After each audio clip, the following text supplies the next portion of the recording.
En fait, mon histoire a commencé tout simplement, c'est moi qui ai découvert mon problème que j'avais à l'aine. 2 ans après, j'ai vu apparaître un peu sur la cheville un gonflement. Je vais voir le docteur généraliste qui me dit pas de problème, un petit œdème, on va traiter ça, massage et on n'en parle plus. Seulement à 2 séances par semaine, en 3 semaines, je me suis retrouvé avec un lymphodème. Et quand je suis allé le revoir, après le docteur, il me dit ça arrive qu'il y ait des lymphodèmes après une opération. Mais voilà, dommage qu'on me le dise quand je l'ai, quoi. Parce que ce lymphodème-là, pour moi, si à la base, dès le départ, il avait été traité par de la compression, j'aurais jamais eu ça.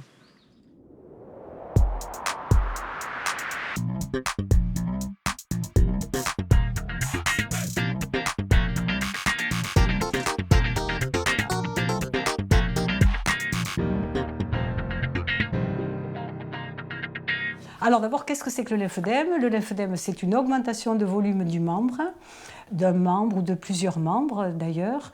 Ce système lymphatique peut être malade dans certaines circonstances. Soit c'est un lymphodème primaire, il s'agit d'une anomalie de constitution du réseau lymphatique. On peut s'en apercevoir à la naissance, mais parfois un peu plus tard. Le lymphodème peut apparaître à différents âges de la vie. C'est ce qu'on appelle le lymphodème primaire. Et ensuite, il y a le lymphodème secondaire, qui est un lymphodème qui est en lien avec la destruction du réseau lymphatique, qui est une destruction qui, en général, qui a un objectif thérapeutique, soit dans le cadre de l'exérèse ganglionnaire dans un contexte de tumoral, soit une chirurgie autre, mais aussi la radiothérapie. Le lymphodème va évoluer pour son propre compte, je veux dire naturellement.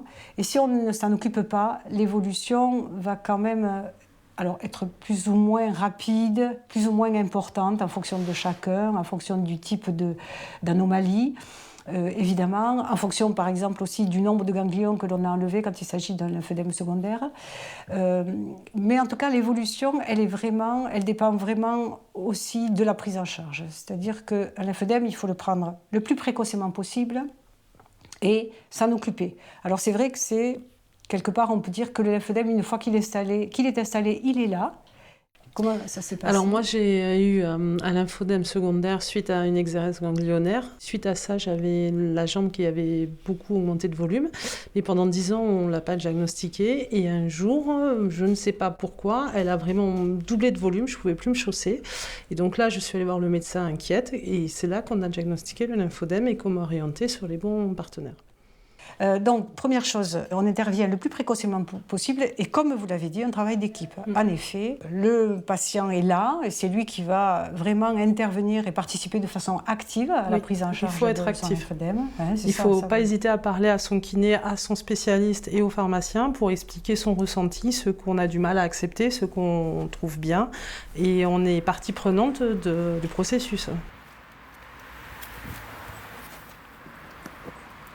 La façon dont ça se déroule est la suivante, c'est-à-dire qu'il y a d'abord une phase de réduction de l'œdème, de réduction du volume qui se fait par des bandages multitypes ou multicouches qui consistent à superposer des bandes de textures différentes associées à la superposition éventuellement en utilisant du matériel qui est du matériel de mobilisation sous la forme de mousse.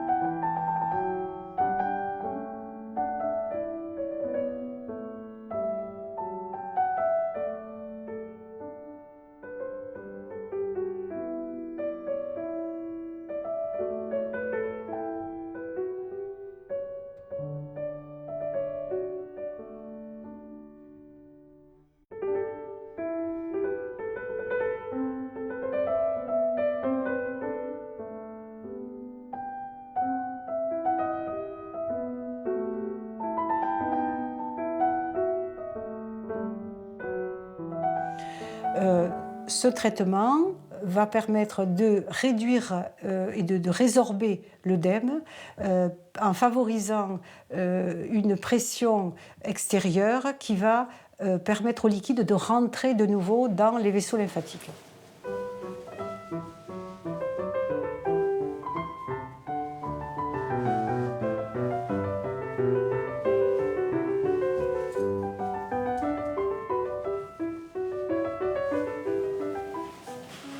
commence ici avec la bande d'allongement court à 5-10 cm à peu près au-dessus de la cheville pour éviter, si vous voulez le faire à la maison, pour la prise en charge à domicile, que ça fasse garrot autour de la cheville.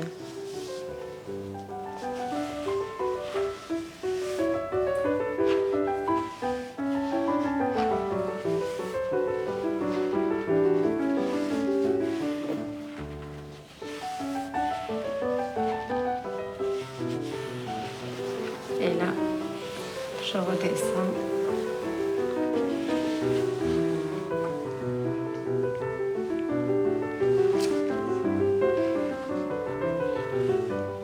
Alors là, il faut que le poids du corps soit égal sur les deux jambes. Ce qui va me permettre d'avoir le galbe de la jambe pour monter le bandage. Et là, plier un petit peu le genou. Yes. Plus ça va être étroit, plus ça va être rigide. Comment vous vous sentez? Ah là, c'est bien, là. Si, c'est bon. On va pouvoir marcher. Et ça, ce bandage va permettre de réduire l'œdème. Le bas rectiligne va permettre de contenir votre œdème Voilà. Ça, en complément. ça, je le prends, je le mets le matin quand je me lève pour faire du vélo. Il est toujours avec moi. Mais le seul moyen vraiment de réduire l'œdème, c'est ce bandage. D'accord.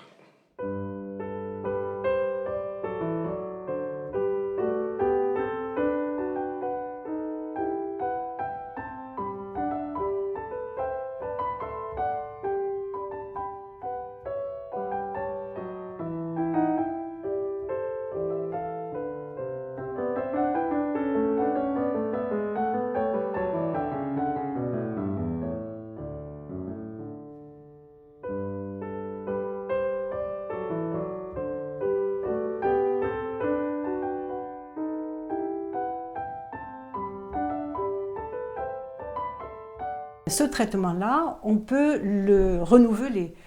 Alors, moi, je conseille souvent, je crois que c'est ce que vous faites, à la fin de l'hiver et une autre fois à la fin de l'été, parce que l'été... Il a fait chaud, donc ça fait du bien de réenclencher la machine. Voilà, réenclencher, c'est ça, hein, ce que vous dites. Réenclencher la machine, voilà. Et puis on peut le faire aussi ponctuellement, c'est-à-dire que dans la situation où une fois par semaine vous enlevez la chaussette parce que vous avez envie d'être un peu plus libre, à ce moment-là, si vous constatez le soir qu'il y a un œdème, vous pouvez dans la nuit mettre en place le bandage qui va réduire et vous retrouvez le lendemain matin Une jambe normale. une jambe habituelle. Voilà. Alors quel est le traitement? Le traitement, il n'y a pas de médicament. Alors, c'est dommage d'un côté, mais au moins, il n'y a pas d'effet secondaire. C'est sûr. C'est ça, hein, c'est un traitement mécanique, la physiothérapie, qui est réalisée par le kinésithérapeute. Alors, le kinésithérapeute, il peut intervenir déjà, donc, comme vous l'avez dit, avec le drainage lymphatique. Il permet de dynamiser, en fait, la circulation et il va orienter la lymphe de zones qui sont malades vers des zones qui sont non pathologiques. On va aussi stimuler la partie abdominale avec des mouvements circulaires assez profonds, avec le diaphragme qui monte et qui descend. Ça concourt à l'accélération des retours lymphatiques et veineux des membres inférieurs. Là, on est concerné par un membre supérieur, mais enfin, c'est toujours intéressant de stimuler tout le système lymphatique. Et enfin, les ganglions qui sont situés à la partie inguinale. En dehors de ce traitement, donc, qui est le traitement de base, il y a aussi la possibilité de rajouter des cures thermales. Ici, nous avons la chance d'avoir deux sites, le site de Luz-Saint-Sauveur et le site d'Argelès.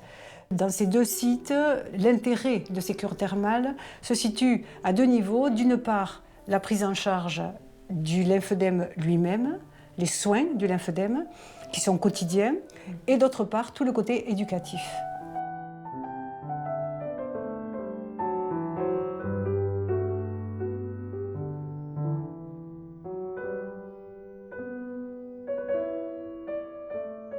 Alors l'intérêt des cures thermales, c'est que d'une part, il y a la prise en charge du lymphœdème lui-même sur le plan médical, sur le plan des soins, avec des soins qui sont quotidiens, qui associent différents outils, hein, que ce soit le drainage. On termine la séance par une nouvelle stimulation globale des circuits lymphatiques vertébraux.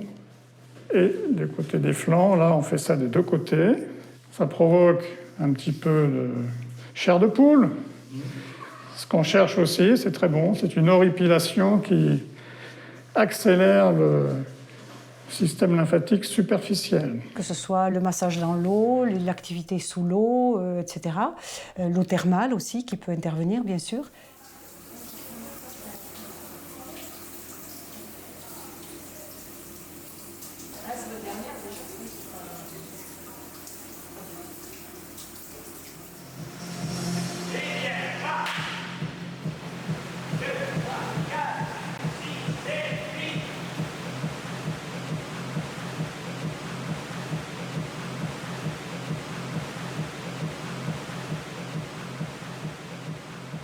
Les contractions musculaires vont avoir vraiment un effet positif sur la circulation de la lymphe, comme sur la circulation veineuse d'ailleurs.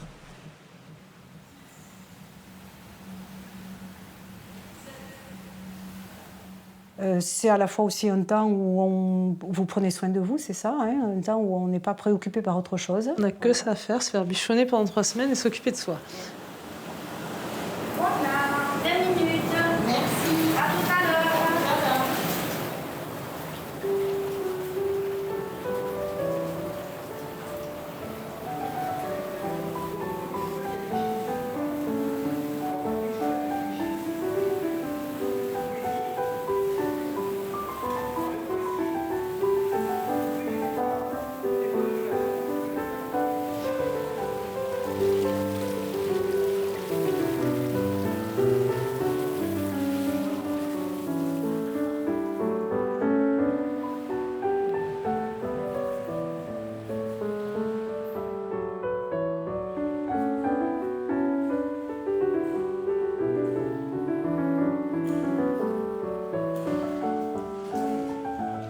Ces vêtements de compression, ils vont être différents des vêtements de compression qu'on utilise dans l'insuffisance veineuse. Parce que du fait des caractéristiques de l'œdème, qui est un œdème qui est beaucoup plus dur, beaucoup plus fibreux, qui va pouvoir à certains moments même déformer le membre, il va falloir trouver une texture qui convienne.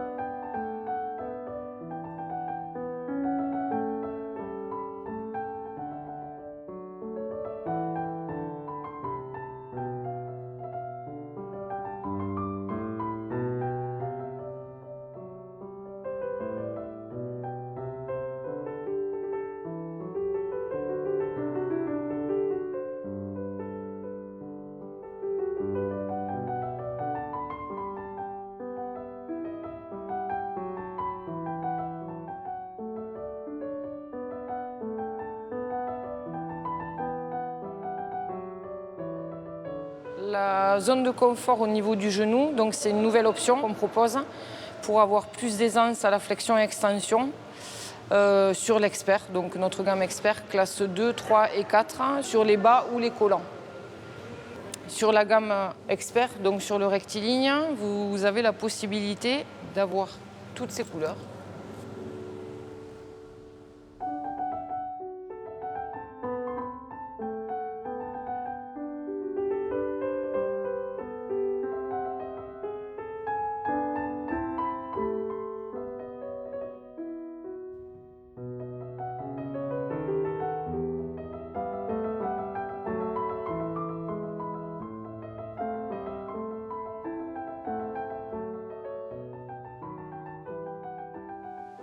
Sur les manchons de compression, on peut avoir une option qu'on appelle la courbure anatomique, qui permet d'avoir une aisance au niveau du coude, et une option ici, tissu de protection, en tissu doux au niveau de l'intérieur du coude pour plus de confort.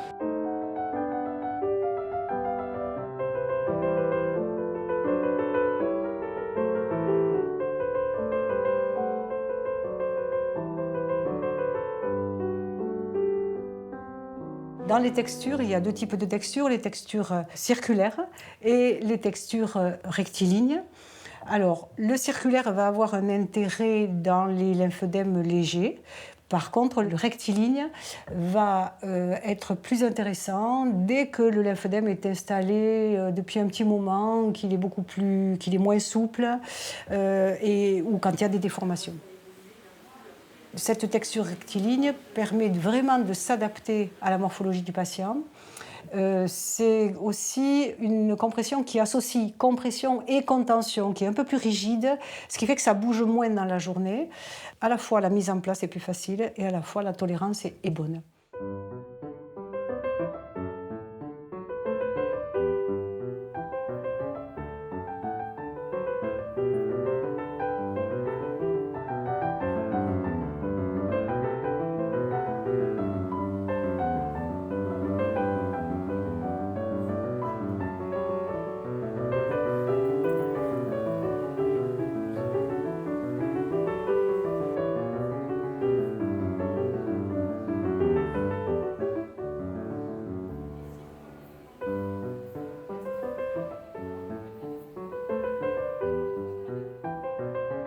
Le compression wrap, qui est la contention.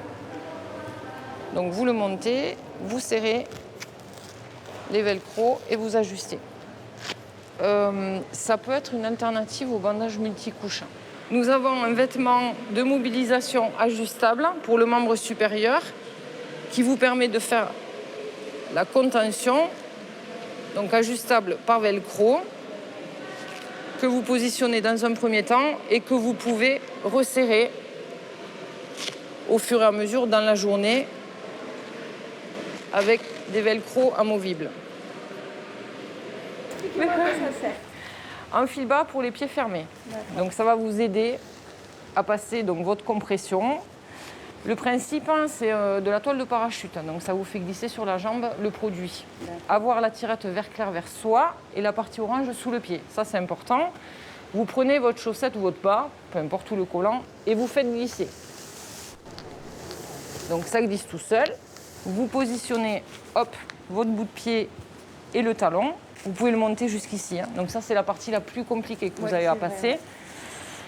Il faut avoir la tirette verte accessible. Et quand vous tirez sur la tirette, en fait, vous avez tout qui s'ouvre. Alors ça, c'est une chaussette, mais vous n'avez plus qu'à passer la partie supérieure. Si vous avez des difficultés à enfiler le manchon, donc nous proposons l'aide à l'enfilage en toile de parachute qui vous permet de le mettre en place toute seule. Donc vous enfilez votre bras, vous prenez le manchon,